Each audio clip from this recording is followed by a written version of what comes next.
Welcome back, everybody, to the Running It Back YouTube channel coverage of the 2025 Tour de France. It's stage 17 today. Wow, we are sprinting to the end of this tour. It is coming up. I can't believe the tour's in its final days, but we're going to talk about it today because today was another fun day. No boring days in this tour. So before we get to it, I want to thank everybody who's been listening to the shows. And if you have not already, give my channel a subscribe, give it a like, give it a listen. Anything and everything helps. So I appreciate it. I am your host, taking you through every single stage of this year's tour. I'm also a stand-up comedian. So if you come to my channel, all my videos are up there. Stand-up comedy, this very show you're listening to, not to mention there's a whole bunch of other stuff. Go check it out. It's all there. So, talking stage 17 today. It was 160 kilometers, won by Lidl Trek sprinter Jonathan Milan.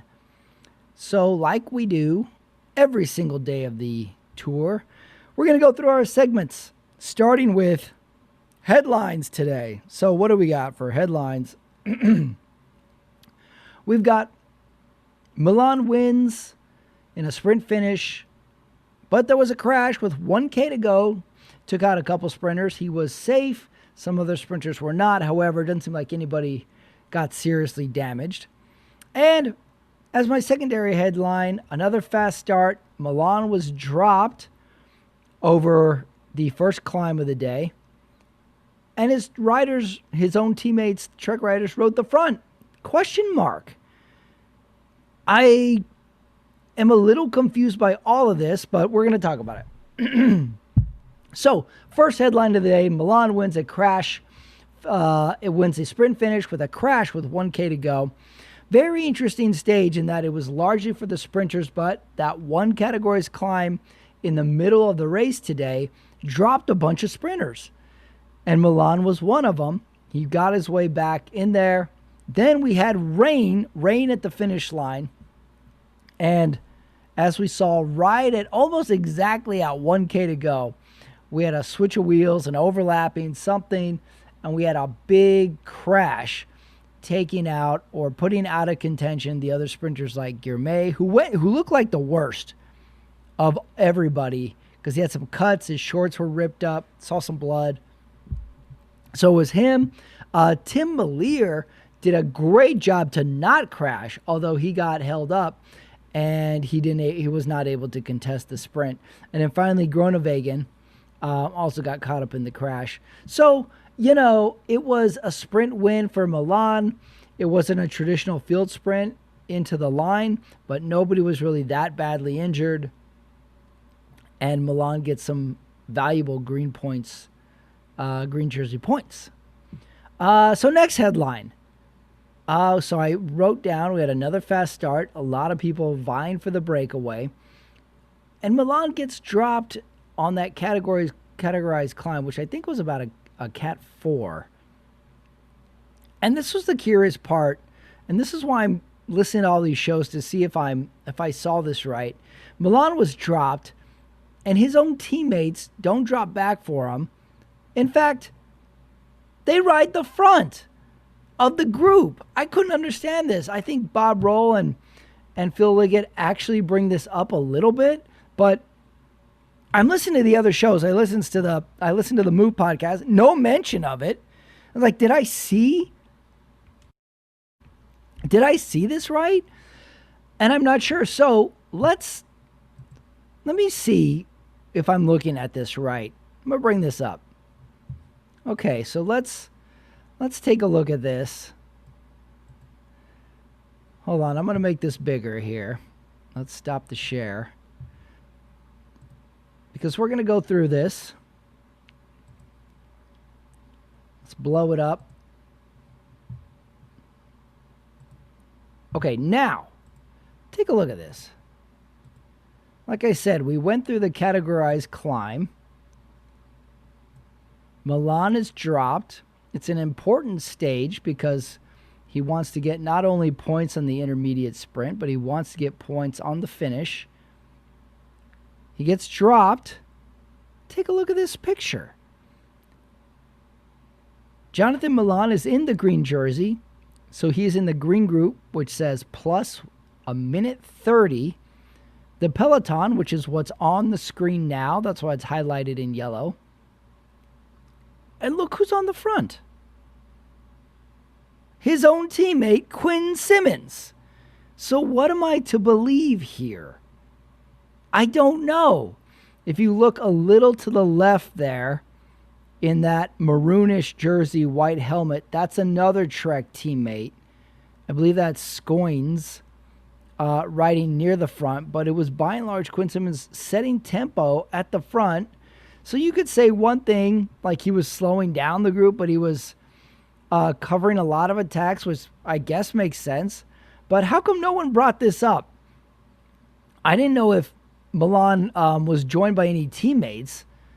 I know he had a teammate in that group, but I don't know if he was helping. It was a big group that Milan was in as well. But what is this? Why are they riding the front when their own green jersey leader is behind at a minute 30? So very curious. I don't know what's going on there.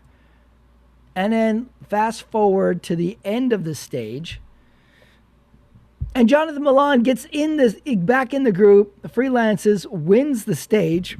Trek riders come through the finish line, and they're congratulating each other and pointing at Quinn Simmons like, look how strong this guy is. I didn't fully get this. I have not listened to the entirety of the Butterfly Effect, so I got to see if he saw this as well. That's sort of my North Star. Like, did I see this right? If Horner says I did, then I know it's legit. If he doesn't, then I'm going to say maybe I didn't see this right. I didn't understand the strategy. But this Trek team is kind of confused me. We had Quinn Simmons and his frustrating interview. I saw an interview with him today where he defended his tactics. He could go in breaks, but he's also responsible for policing these groups with the sprinters. I'm very confused what's going on here in the Trek world, and I wonder if Milan didn't win today, if things would have been a little different as far as the attitude. So those are my headlines for the day. Like, what was up with Trek in the middle of the race? I guess when you win, all's forgotten. And then Milan won a stage he needed to win.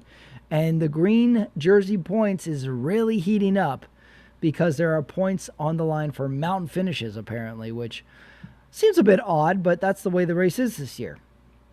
So let's move on. Next up, we got the USA report. This is probably our most tame USA report of the whole tour, besides Quinn Simmons riding the front a lot today and potentially setting pace while his own teammates dropped. Everybody was in. Everybody was safe today. So no problem there for USA. Everybody stayed in the group. Everybody was good. They recovered. No injuries from the crash. I didn't see any reports on Gourmet from the crash either, so he might be okay too. So USA looking good. Moving on, we got winners and losers of the tour stage today. So let's start with winners. Winners, I got Trek and Jonathan Milan looking solid for the green points jersey. So this will be huge because let's not forget Trek decided to not bring Mads Pedersen with them to this tour. Mads would have been a big threat for breakaways, potentially sprints. They got Jonathan Milan, who had a great Giro. You bring two sprinters together, although, you know, Mads is more of like a long, hard stage sprinter, and Milan is just a pure sprinter, big muscular guy. Maybe those two can't coexist together. So it's a big decision to not bring Mads. And look at Trek. They're looking good for the green. They've got 2 stage wins at this point. Quinn Simmons is flirting with a stage win from a breakaway at some point. So they're actually doing pretty darn good considering all these little things that are driving me nuts and I don't understand. Didn't bring one of their best riders. Riding for the green. They have the green. Riding the front when their own riders are dropped. Not figuring out the breakaway. And yet I would still call this tour a success so far. Next winner of the day. How about the announcers actually mentioning Groenewegen today? I forgot he was in the race. And they were like, this could be a stage for Groenewegen. Oh, he's in this group. Didn't even know that guy was in the race. What was it? Last year he won a stage or two. When you mentioned sprinters, he was one of the best. Not even said his name, not even been in a sprint finish this year. And we said his name today. So maybe that's a good thing. I'm going to call him a winner for the day. And one more winner for the day. Did you catch that Tour security guard who tackled the fake rider that jumped on the course and tried to ride through the finish line? A+ for the Tour security guards this year. There was the protester where the security guard just ran out on the course and just tackled his ass into the barriers. He had a good, he broke it down. He could have bent his knees a little more and got his butt down, but he did sort of do the break it down where he had the feet moving. He was ready to go right or left, and then he tackled that guy into the barriers. And I saw a couple close-up videos of it where he really put that dude through the wall. So winner today, Tour security guard. Again, great move tackling the fake rider.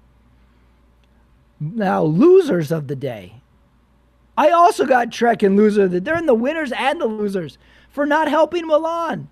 Your green jersey guy, your main objective for the stage, to win the stage, is off the back, and you left two guys not only in the group, but setting pace at the front of the group. Again, I need to keep listening to these shows and find out if I saw was right, but you saw the screen I shared. What am I to believe? Radio's not working? Don't know. I'm confused by Trek. Trek is one of these teams where they are successfully dysfunctional. This is how they operate. They need to have a little dysfunction in order for them to ride well. One more loser of the day. I can't believe I've gone to the third week and I haven't mentioned this.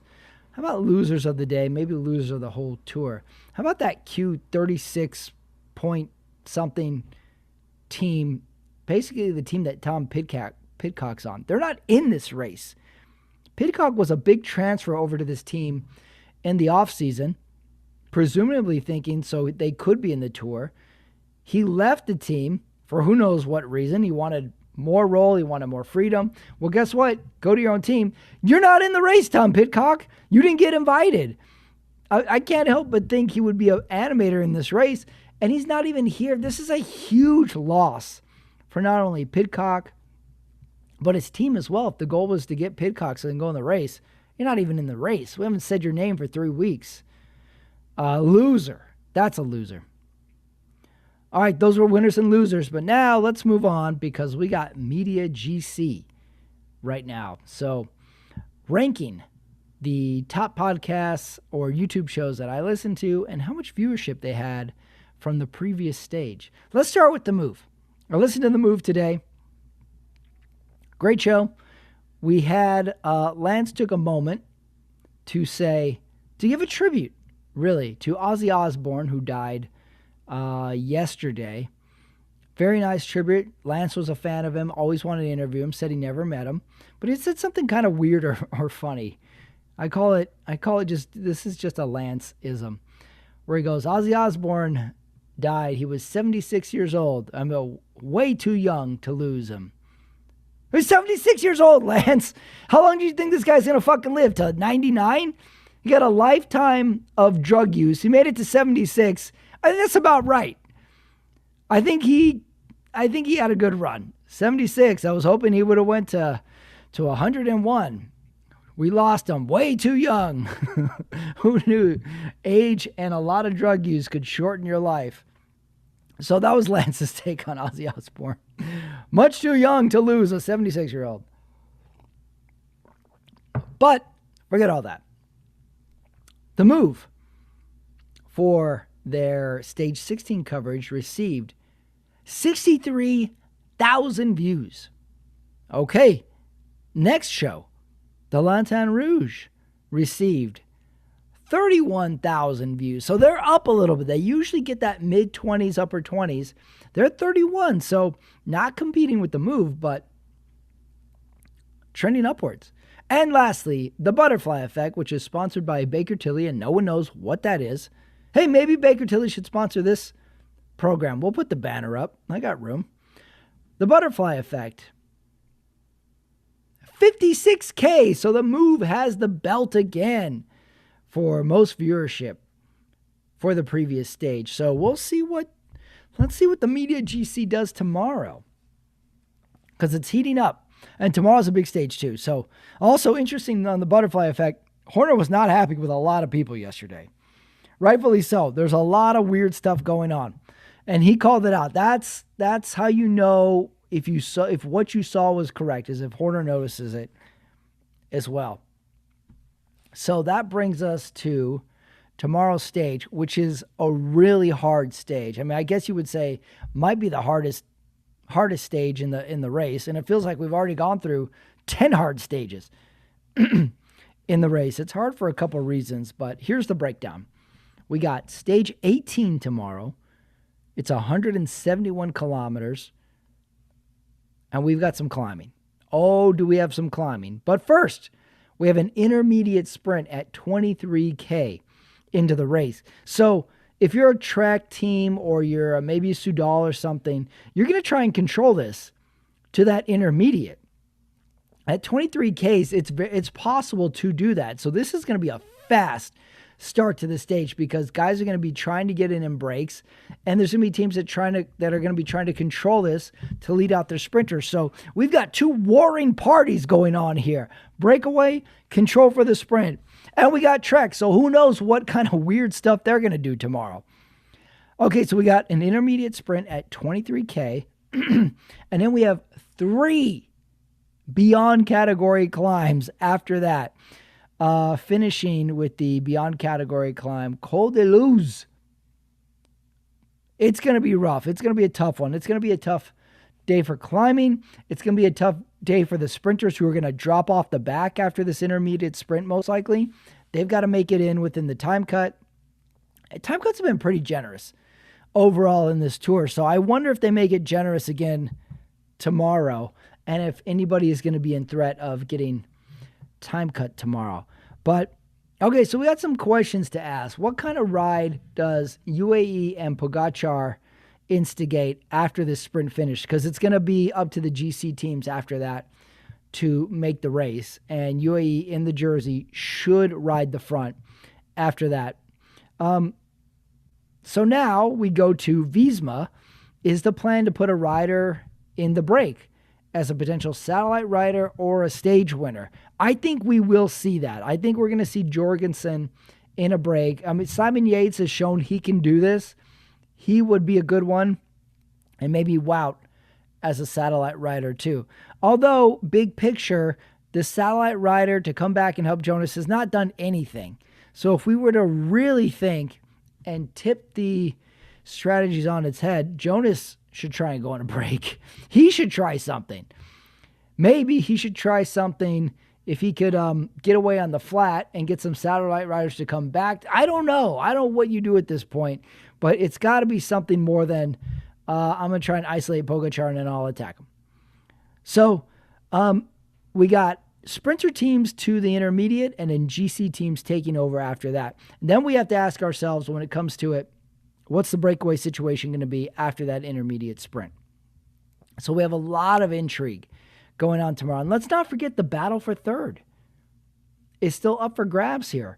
Vauquelin lost a little bit of time, only looked really good on the Ventoux. So this battle is heating up. And if you're those guys, there's no reason to watch or follow, even attempt to follow the Pogacar or Jonas's. You got to ride for your third. So interesting points. And I almost want to put a little tip into Peacock, be like, hey, cameras on these third place guys. Let's get something on. Let's get a motorbike on there all the time. It's not Peacock. It's the tour cameras, of course. But let's get some more coverage on these guys. We didn't see a lot of them on Ventoux. And this is the race right now, is that third place. So I hope we get to see that. It's going to be a very, very exciting, tough stage tomorrow. We got sprinters early, climbers late. Breakaway in question. So, all right, everybody, that was stage 17 in the tour. We're rounding third here. I'm getting excited for the women's tour. I'm looking forward to how this points is going to end up for the green jersey. And tomorrow's going to be huge.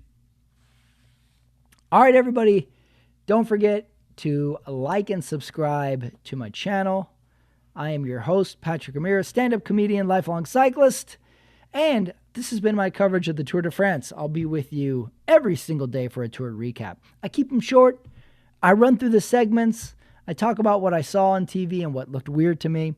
So if you love the tour like me, if you like comedy, if you like mixing it up, keep watching. I appreciate the view. So for me, Patrick Ramirez for the Tour de France for stage 17, everybody get ready because tomorrow we go uphill. I'll see you then.